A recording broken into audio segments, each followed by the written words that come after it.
Hello students, हम last lecture में preparation methods of alkene discuss कर चुके हैं। अभी आज हम उसकी केमिकल प्रॉपर्टीज़ देखते हैं और केमिकल प्रॉपर्टीज़ में सबसे पहले आता है सब्स्टिट्यूशन रिएक्शन। तो सब्स्टिट्यूशन रिएक्शन क्या होता है? The reaction in which an atom और a group of atoms in a molecule is replaced by some other atom और group of atom. Alkanes undergo substitution reaction in which one और more hydrogen atoms are replaced और substituted by different atoms or groups such as halogen atom like chlorine, bromine और iodine. Nitro groups like NO2 और sulphonic acid यानी HSO3 group. तो इसमें क्या आता है सब्स्टिट्यूशन रिएक्शन में? हम ये रिएक्शन मैकेनिज्म में काफ़ी डिटेल में पढ़ चुके हैं कि जब सब्स्टिट्यूशन होता है किसी एक एटम का दूसरे एटम के द्वारा, यानी जब हाइड्रोजन को रिप्लेस करता है हेलोजन, यानी हाइड्रोजन वहाँ से हट जाएगा और हेलोजन आके जुड़ जाता है, तो इसको हम सब्स्टिट्यूशन रिएक्शन बोलते हैं। तो ये वाली रिएक्शंस एल्केन्स जो होती है वो काफ़ी इजीली दे देती है। तो उसके बाद इसमें हम क्या देखते हैं next, types of substitution reaction, यानी कितनी तरह की होती है सब्स्टिट्यूशन रिएक्शन। फर्स्ट आती है halogenation. This involves the replacement of one और more atoms of alkanes by the corresponding number of halogen atoms, यानी इसमें क्या होता है, वन और more atom of alkene by the corresponding number of halogen, यानी जितने भी हाइड्रोजन हटेंगे उतने ही हेलोजन आके जुड़ जाएंगे। It is found that the rate of reaction of alkanes with halogen is fluorine highest होता है इसमें, then chlorine, then bromine and then iodine. Rate of replacement of hydrogen of alkanes is tertiary, secondary and primary, यानी जो tertiary hydrogen होता है वह सबसे fast reaction देता है, सबसे जल्दी रिप्लेस होता है हेलोजन्स के द्वारा। और अगर हेलोजन्स की रेट देखें तो सबसे फास्ट रिएक्शन कौन देगा? फ्लोरीन, और सबसे लोएस्ट, सबसे स्लो रिएक्शन होगी आयोडीन की। इसके बाद आता है, इसमें हम इसका एग्जांपल देख लेते हैं रिएक्शंस कैसे होती है। इसमें मीथेन है प्लस क्लोरीन की रिएक्शन कराते हैं इन प्रेजेंस ऑफ HNO, यानी लाइट की प्रेजेंस में। इससे बनेगा क्लोरोमीथेन, एक हाइड्रोजन रिप्लेस हुआ है। फिर नेक्स्ट स्टेप में भी सेम यही इथेन में कर रहे हैं। उसके बाद अगर हम सेम कंडीशन को रखें, रिएक्शन की कंडीशन सेम बनाए रखें, तो एक हाइड्रोजन जैसे रिप्लेस होता है उसी की तरह से बाकी जितने हाइड्रोजन बचे होते हैं वो सारे भी क्या हो जाते हैं? रिप्लेस। और हमें लास्ट में क्या मिलता है? CCl4, यानी टेट्राक्लोरोमीथेन प्लस HCl, वो एक्स्ट्रा साइड प्रोडक्ट रिमूव होता है। इसके बाद इसका मैकेनिज्म क्या आता है, ये किया था कि इसमें 3 स्टेप्स होंगे। फर्स्ट इनिशिएशन, सेकेंड वाला प्रोपेगेशन एंड थर्ड वाला टर्मिनेशन। तो इनिशिएशन स्टेप में क्या आता है?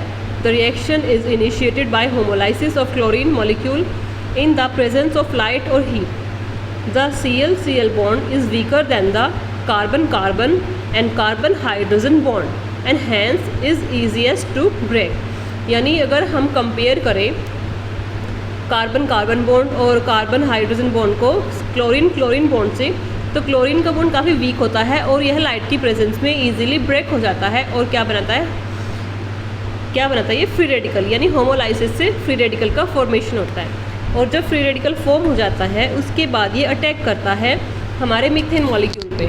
मीथेन या कोई भी एल्केन वाला मॉलिक्यूल होगा, मीथेन, इथेन या जितने भी कार्बन नंबर हम लेते हैं। उसके बाद क्लोरीन, नेक्स्ट हम पढ़ते हैं प्रोपेगेशन स्टेप में।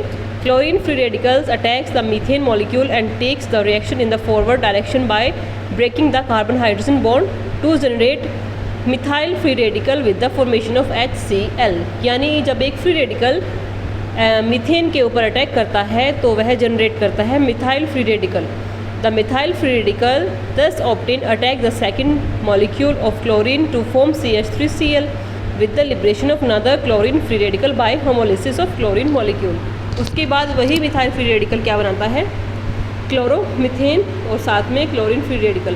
तो यानी ये प्रोपेगेशन स्टेप होता है, इस तरह से ये चेंज चलती रहती है। यानी एक जो फ्री रेडिकल होता है वह दूसरे फ्री रेडिकल पर अटैक करके फ्री रेडिकल जनरेट करता रहता है। उसके बाद टर्मिनेशन स्टेप में क्या होता है? The reaction stops after some time due to consumption of reactant and और due to following side reaction. The possible chain termination steps are, जब क्लोरीन के 2 फ्री रेडिकल आपस में कंबाइन हो जाएंगे तो भी चेन टर्मिनेट हो सकती है, और अगर 2 मिथाइल फ्री रेडिकल आपस में कंबाइन होंगे तो भी इथेन मॉलिक्यूल बना करके चेन टर्मिनेट कर सकते हैं। इसके अलावा एक मिथाइल फ्री रेडिकल और दूसरा क्लोरीन फ्री रेडिकल आपस में कंबाइन होके क्लोरोमीथेन बना करके भी चेन को टर्मिनेट कर सकते हैं। the one of the product is formed but free radical are consumed and the chain is terminated. इसके बाद नेक्स्ट रिएक्शन आती है combustion. Alkanes on heating in the presence of air or dioxygen are completely oxidized to carbon dioxide and water with the evolution of large amount of heat. यानी combustion reaction में क्या होता है, oxygen की या air की presence में जब एल्केन जो है ऑक्सीडाइज होते हैं और कार्बन डाइऑक्साइड और वाटर का फॉर्मेशन करते हैं, तो उसको हम बोलते हैं कंबशन रिएक्शन. इसमें हीट एनर्जी जो है इवॉल्व होती है, हीट निकलती है यानी इस रिएक्शन में. General combustion equation for any alkene, ये काफ़ी इंपॉर्टेंट है, आपको नोट करनी है. CnH2n+2 ये एल्कीन का जनरल फार्मूला होता है, प्लस 3n+1/2 O2, यानी O2 के डाइऑक्सीजन की कितने मॉलिक्यूल हमें लेने होते हैं वो इसमें नंबर दिखाया हुआ है.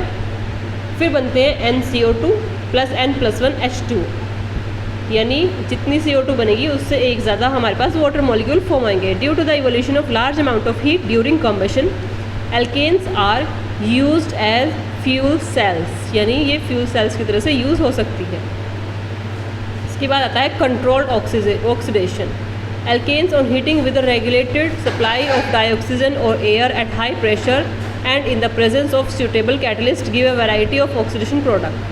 When a mixture of methane and oxygen in the molar ratio of 9:1 is compressed to about 1100 atmosphere and passed through copper tubes at 575 Kelvin, methane is oxidized to methanol.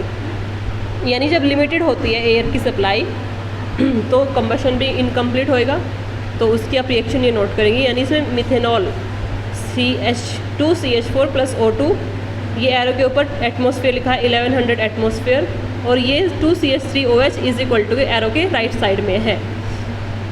When methane is mixed with oxygen and pass through heated molybdenum oxide यानी MO2O3 एक catalyst की तरह से काम करेगा. Under pressure it is oxidize to methanol. इसमें क्या बन जाएगा, एल्डिहाइड. रिएक्शन नोट कर लेंगे. ये HCHO प्लस H2O एरो के राइट साइड में आएगा, ये मिसप्रिंट हुआ हुआ है. नेक्स्ट आता है reaction of steam. On passing a mixture of steam and methane over heated nickel यानी सपोर्टेड और alumina Al2O3 catalyst at 1273 Kelvin, methane is oxidise to carbon monoxide and hydrogen is evolve. यानी जब methane की reaction water के साथ में कराते हैं, वाटर स्टीम गर्म पानी की भाप होती है, तो क्या बनता है, कार्बन मोनोऑक्साइड और हाइड्रोजन. फिर आती है pyrolysis. Next reaction. When higher alkanes are heated to high temperature in the presence of alumina और silica catalyst, the alkanes break down to lower alkanes and alkenes. For example, जब high temperature पे और alumina और silica की catalyst की presence में हम उसको हीट करते हैं तो वो लोअर एल्केन्स में टूट जाते हैं. ये रिएक्शन भी इम्पोर्टेंट है, इसको आप नोट करेंगे. नीचे ये देखिए C6H14 773 Kelvin पे 6 कार्बन वाली बन जाती है, फिर 4 कार्बन की और 3 कार्बन की. इसके बाद आता है आइसोमराइजेशन रिएक्शन.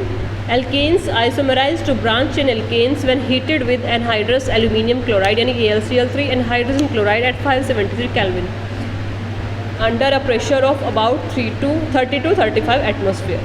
यानी जो नॉर्मल ब्यूटेन होती है, अगर हम AlCl3 की प्रेजेंस में HCl के साथ रिएक्शन करवाएंगे तो क्या होगा, वो आइसोमराइजेशन हो जाएगा, यानी उसमें ब्रांच, इसमें आइसोप्रोपेन बन जाती है. इसमें ये मिसप्रिंटिंग हुई है, CH3CH ये बीच वाला CH है, इसके साथ में एक और CH3 जुड़ा हुआ है, आप ये चेक कर लेंगे. Sorry. Aromatisation. The alkanes containing 6 or more carbon atoms when heated at high about 773 Kelvin under high pressure of 10 to 20 atmosphere in the presence of catalyst on alumina gel get converted to aromatic compounds. This process is called aromatization. जो hexane होता है वो 773 Kelvin temperature हम अगर लेंगे तो वो benzene में कन्वर्ट हो जाएगा, यानी इसको एरोमेटाइजेशन हो जाएगा. सिंपल सी रिएक्शन है, आप इसको नोट करें. उसके बाद यहाँ तक थी हमारी इनकी केमिकल रिएक्शंस. ये 5-6 टाइप की केमिकल रिएक्शन शो करते हैं, जितने भी एल्केन्स होते हैं इन सभी को आप ध्यान से नोट करेंगे. इसके बाद हम नेक्स्ट आइसोमर्स यानी इसकी कॉन्फॉर्मेशंस पढ़ेंगे, हम नेक्स्ट लेक्चर में देखेंगे, नेक्स्ट वीडियो में. तब तक के लिए थैंक यू.